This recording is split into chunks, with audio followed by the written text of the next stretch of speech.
Hey guys, hope you are doing well and thanks for watching. I really appreciate it. Today I'm doing something in the garden that needs to be done. These are the fall plants that have came out and I planted them a couple days ago and I want to protect them from insects. I'm using this magic white powder right here, or this miracle powder, and for me it is a miracle powder. This is a common kitchen strainer and I'm using it today just by tapping it, and you can see it works perfectly. I'm putting down a very fine coating of this white powder. And this is a perfectly safe, non-toxic, completely all-natural solution to a lot of garden pests. But a lot of gardeners don't know you can add something to this, make it into a liquid, and it's even more effective because in its natural state here, it has a limited amount of insects that it can kill. So the white powder that I'm talking about will go into the greenhouse. I'll show you how to mix it up, and I'll finish out here a little bit later on. So the product I'm talking about is diatomaceous earth, and it is a completely all-natural safe product. There's only one rule when using it that could make it slightly unsafe. If you breathe it, it's going to irritate your lungs, your nasal passages, and if it gets into your eyes, it could irritate your eyes. This is ground up prehistoric seashells, and they usually mine this out of the earth. Normally, they don't ever add an additive. So when you purchase it, make sure you look at the bag, make sure nothing's been added to it, but it is a purely all natural substance. It just comes out of the earth. There's two different types. There's food grade and then there's the standard kind. I just have the standard kind. The food grade, believe it or not, some people will actually consume this to take care of parasites in the intestinal tract. I personally would not do that. I would probably consult a physician for that. But there's an additional product, this product right here, that you add to it and turn it into a liquid form. If you don't use the powder and you want to boost, you have other insects that's not covered by this. There are some insects that this will not kill. You don't have to worry about it killing your honeybees or anything like that in this form. Now, adding the neem oil, you might have a little bit of a problem. This is a large kitchen strainer and they work great. You don't have to worry about contaminating because this is all natural. You just put it in the dishwasher when you get through with it and wash it. But you can fill this up if you have a large area to cover. You can put maybe 6, 7, 8 tablespoons and you can just tap it like this and it'll come out perfectly. I'm using a small one because I've just got some small fall and winter vegetables out there that I just planted, and I just want to kind of protect them early on from any possible infestations. It is the end of summer and the insect populations are at their maximum. So that's what I'm doing with this small kitchen strainer, just hitting it on my hand and tapping it and allow it to go around the plant. That's great. It will work perfectly for the insects you're targeting, but once it gets wet, it loses its effectiveness in the garden. Now, if you're doing it as a spray, it's effective once it becomes dry, if the leaves dry out. But putting it in the powder form, if it gets wet, I guess you could wait till it dries back out. But the spray is kind of the opposite theory there. You're going to wait till it dries out and then you'll see effective. But there's a whole bunch of insects this will cover, especially when you add these two together. So I just feel like this is the ultimate organic pest control solution. Now, this doesn't cover every single pest you could have in your garden, but it's going to cover a lot of them, especially when you combine this and this in a liquid form. This is neem oil, and the formulation is really simple. You just want to make sure you mix it well, and I'll show you that in just a second. But I feel like it is one of the most safest and natural organic pest control methods you could use. You don't have to worry about some of the chemicals and things like that getting into your vegetables. So I would say that's really the first go-to I try before I go to something that's stronger. So this is what I would try, and I'm going to give you the recipe and show you how to apply it.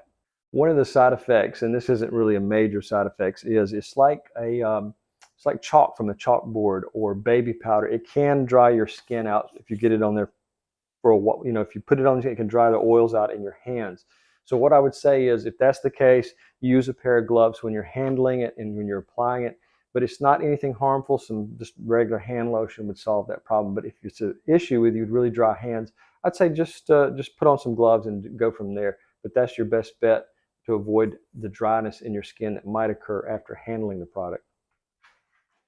Another thing to consider and to think about when you're using the diatomaceous earth is this is not for plant diseases. It will not help with any type of problems with funguses, plant diseases. It is only for this small number of insects that it specifically targets. Now, what you can do when we make this into a liquid formula, this will also be a fungicide and a miticide. So what might not be covered by the diatomaceous earth will also be included once you add the neem oil. So that's one thing to remember. If you're targeting some fungus or issues or diseases, you might want to make sure you do the liquid form and just spray it on there. So we're going to put that together now. And another thing to remember is that this product is perfectly safe for pets. You don't want them to breathe it either, but as far as getting on the pet skin or them possibly eating it, it's not harmful to the pet. And the food grade version of this, some veterinarians actually recommend you putting that in their diet if they have intestinal problems or intestinal parasites. So I wouldn't give this to your pet intentionally, but if they were to wander into your garden, you don't have to worry because this is not going to hurt them. It might cause some sneezing if they're sniffing around your garden, but it's not highly toxic like a lot of pesticides. It can also help with slugs and snails in your garden. If you put it out in the evening, don't water it in because once it gets wet, it's lost its effectiveness. So you want to make sure you put it out after sunset. Don't plan on watering or don't put it out when there's going to be a rain. But you can sprinkle this with either mesh, either this mesh or that mesh. Put it around your plants, and if the slugs are attacking your plants, or if they're actually on your plants, you can just sprinkle it directly on the plant. That's going to help with the tiny slugs and snails. Sometimes you can barely see them. But the most important thing, and I haven't got around to it, is mixing up the liquid form, because once that dries out, that it turns back into the powder, and it's going to help you with your many different insects, including the slugs, snails, and even ants.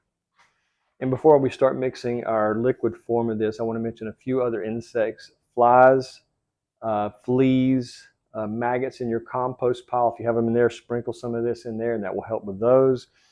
Ticks, if you have a lot of ticks in your yard, you can put that in the shrubbery and around there, and that will help. So there's so many different things that you can do, but it's so safe, and that's why I like it so much more than a lot of the things like Seven Dust. And I'm not completely opposed to using those, but if you can do this first before you go to something more toxic, that's a great idea.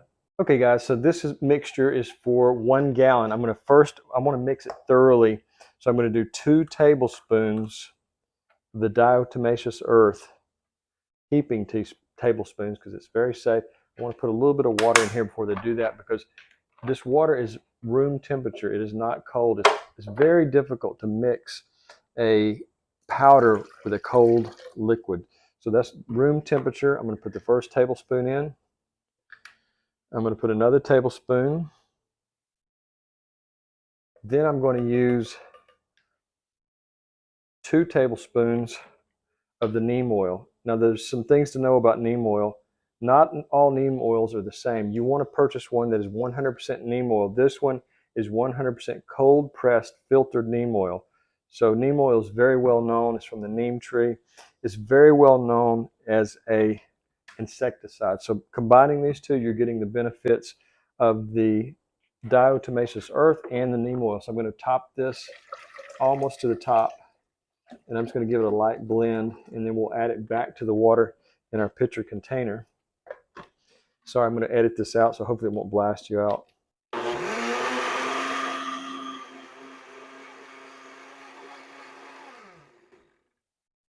All right, so we're going to add it back to our pitcher.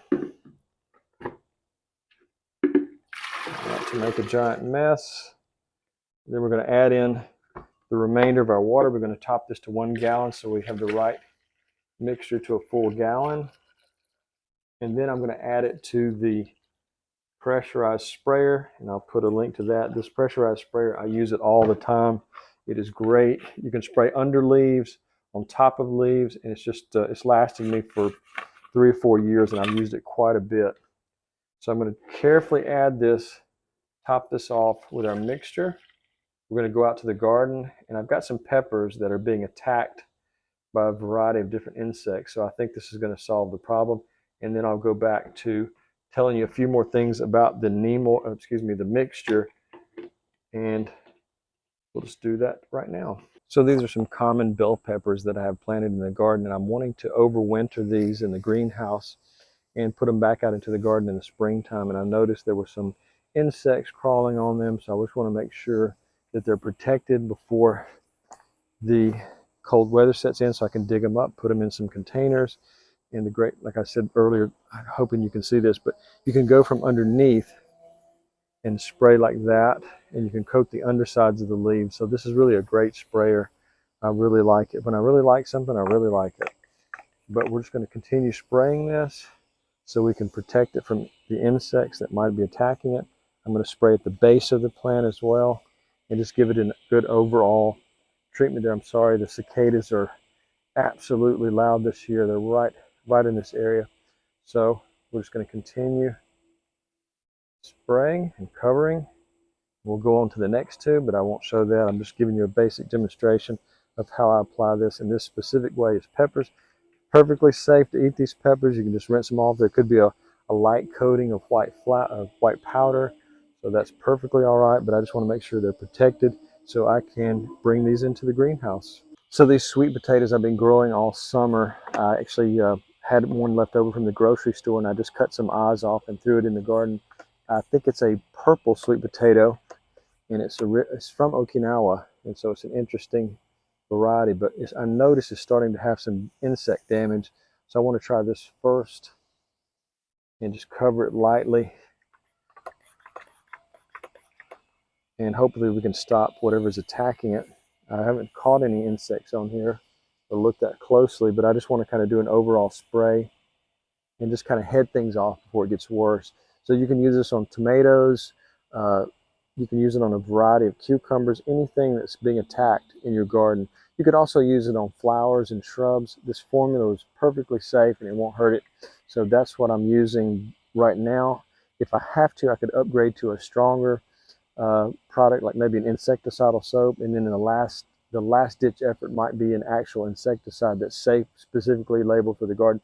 But like I said, that would be a last ditch thing I would do. Also, I've noticed some of my strawberries are being attacked by some insects. I believe it to be ants. So I'm just going to put a barrier around the base of the plant and see if that helps. And if not, I'll come back in with the liquid formula and just give it an overall spray. But the strawberries have been really hit hard this year with the extreme heat we had. So that will help if you just if you want to put it around the base of a plant. That can be a great way to cut it off, and you don't have to put it on the plant. I think the liquid form is going to be better on the plant. I just like doing it in that method. But as a barrier to the plant, I like to put it at the very base. Tomatoes, cucumbers, whatever I have, I think is being attacked by some form of insect. I like to try this first. So one thing I will say is, like, a lot of garden shops will have a duster you can use, but these pasta strainers work so great because you can just tap it on the side of your hand, and as it gets close to the bottom, just hit it a couple of times a little harder, and it will just clean out. I didn't even rinse this one out, and you can see how clean it is. So you have that size, and then you can even use these very small strainers, like a tea strainer, whatever we use that for in the kitchen. But it's safe to wash, throw it in the dishwasher, put it back into the cabinet. You don't have to worry about any chemicals being on it, so that's very safe. One last thing I will say about insect control is, if you're wanting to put it directly on an ant mound, it will kill ants, but to boost the effectiveness is to do 1/3 of the diatomaceous earth, 1/3 baking soda, and 1/3 white sugar. Mix it all together and just put it directly on the bed, and that's going to help knock out the ants there. It's worked so well this year, I don't have probably 90% less ants, or I would demonstrate it on an ant bed, but our ant population in our yard is just dramatically dropped this year. So two things I'm going to reiterate one more time is that the dry form of the diatomaceous earth is effective until it gets wet. Once it gets wet, it loses its effectiveness. The complete opposite is true with this formulation spray. Yes, the neem oil works when it gets wet, but the diatomaceous portion of the recipe will not work until the water has dehydrated, dried up, and once it becomes dry again, that's when it works great. Someone had asked me once about roaches. It will kill roaches, but it has to be dry in the powder form, and it will kill them as well. So there's like a whole list of insects. I wish I could talk about every one that it would kill, but it goes on and on. So that's what diatomaceous earth is really good for your garden. Mainly for me, it's because of the safety. You don't have to worry about consuming a vegetable, fruit, tomato, whatever, and think, oh, am I eating some kind of toxic chemical? It's extremely safe. It's made from diatoms, which were an ancient sea creature, probably it's just a hard-shelled creature that's been mined out of the earth. It's found in, I think they mine it out of strip pits. So it's perfectly safe. You don't have to worry about it. The neem oil also comes from a natural source, a tree. So those two combined are really going to help your garden. Personally, I think it's a magic miracle product. But you can try it. If it doesn't work well for you, you can switch back to whatever you're using before, but I highly recommend it. Hey guys, so if you're wondering why the garden looks so bad, this is the beginning of September and we've just went through a major heat wave. As you can see, even these squash look terrible. And it's really time to tear down the garden and start over with our winter vegetables or our cool season vegetables. And we're going to do that in the next week. I hope you'll tune back in to watch that. But that's always a great thing when you can still be collecting produce and vegetables this late in the year. So these are going to be recycled back into the garden, and I'll make a video on exactly how to do that. But I just want to say thanks so much for watching. I really appreciate every view. It means a lot to me. Every subscriber, I really appreciate it. So if you enjoyed it and you got something out of it, please like and subscribe. And if you have any comments, please leave them below. If you have any advice for me, do that as well. If something you didn't agree with or something I may have made a mistake on, which I'm known to do quite often, please leave a comment for that as well. Hey, have a great day, and I hope your Labor Day was great.